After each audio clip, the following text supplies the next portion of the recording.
పదార్థుల దగ్గరకు వెళ్ళి ప్రదక్షిణ చేస్తారంట. ఈ గండాలని కనుక పోతే అయ్యా అయ్యా ఈ శాంతింప చేయాలా? శాంతింప చేయాలంటే మేడల దగ్గరకు వచ్చి అమ్మవారికి దండం పెట్టుకోవాలా.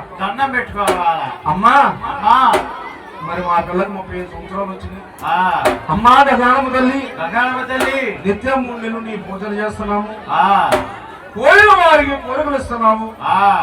అడిగిన వారికి ఏది కావాలంటే అది ఇస్తున్నావు తల్లి. మంది మరబలు మంది కుటుంబంలో లేని వారికి ఏది కావాలంటే అది ఇస్తున్నావు తల్లి.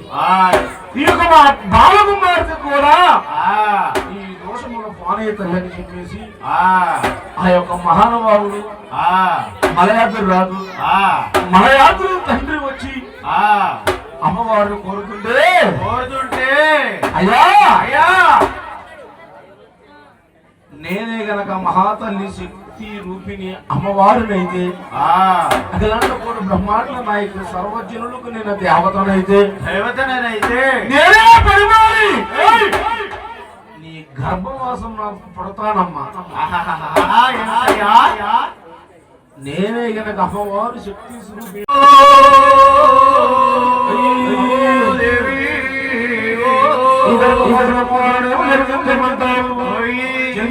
తల్లి మాకు ముఖం కలిగిద్దాము ఇక అమ్మవారినే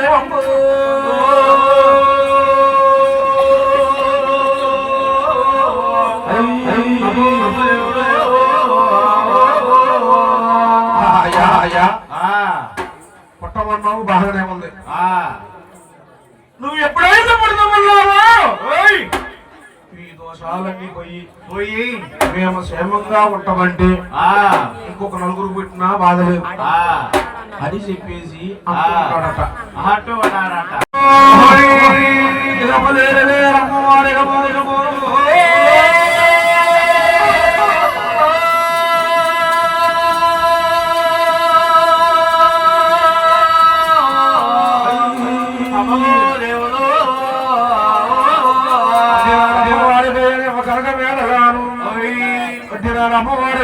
కనుక మేడగాను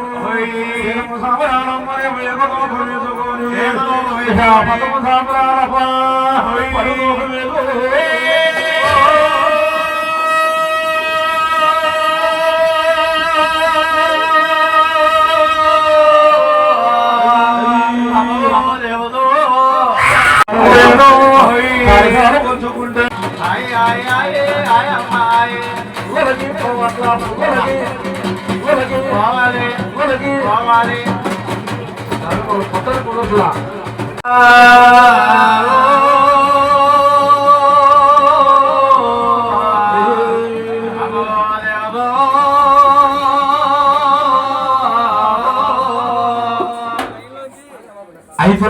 అయితే ఆ మహాతల్లి అలవారు మహానుభావులు ఉన్నారు. ఎవరయ్యా? శుద్ధింతుడు మద్దింతుడు అనేక కుమారులు జన్మించారట వారికి. అయితే అమ్మవారు యొక్క బాలరాజులయ్యి ఆ బాలరాజులు అన్నమో రామచంద్ర అని అరుస్తూ ఉన్నారు. అన్నమో రామచంద్ర అంటే ఆ మహానుభావులు సత్యము చేత ఇప్పుడు 50 రోజులు 75 సంవత్సరాల నుంచి కానుగా వారుకున్న సంతోషానికి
ముందు ఆది జామంతుడు అనేటి వారు జన్మించారు. వారు తింటారయ్యా మదమాంసము. ఈ రాజు ప్రధానులు పట్టుమూర్తులు కూడా అట్టు ఉన్నారట. ఈ మదమాంసం మనం తినడం కాదు. మదమాంసం అంటే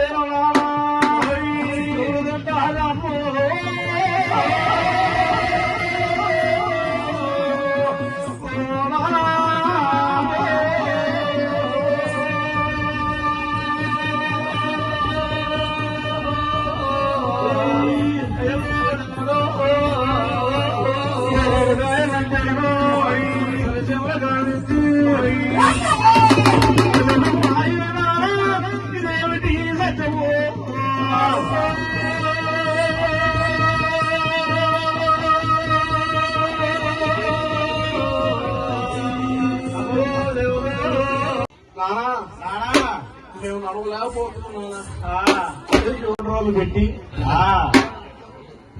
గోవు దొక్కల భూమి గోరంతా వెతికి సదాకోటి 30 దేవతల కిందలు పెట్టారంట మహానుభావులు.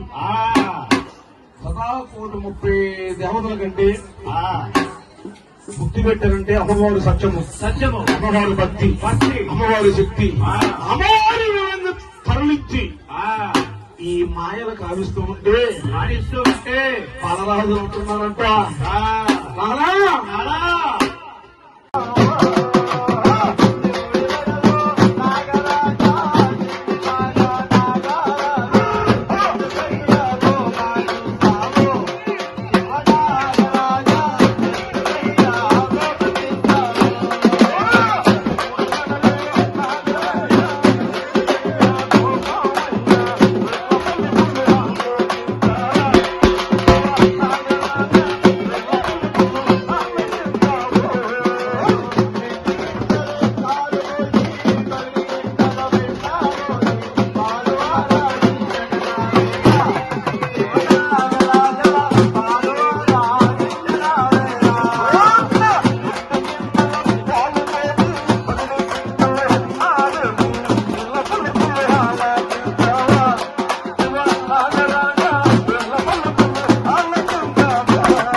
బంగారు తల్లి అమ్మవారికి రెండోసారి అవసరము.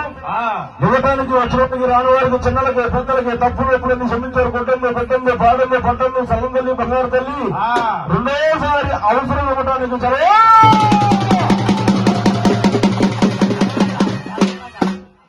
పుట్టలో నువ్వు పుట్టి పుట్టలో నువ్వు వెళ్తూ పుట్టకండి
ఎలాగంటే యాభలో కొమ్మల విత్తన వనమల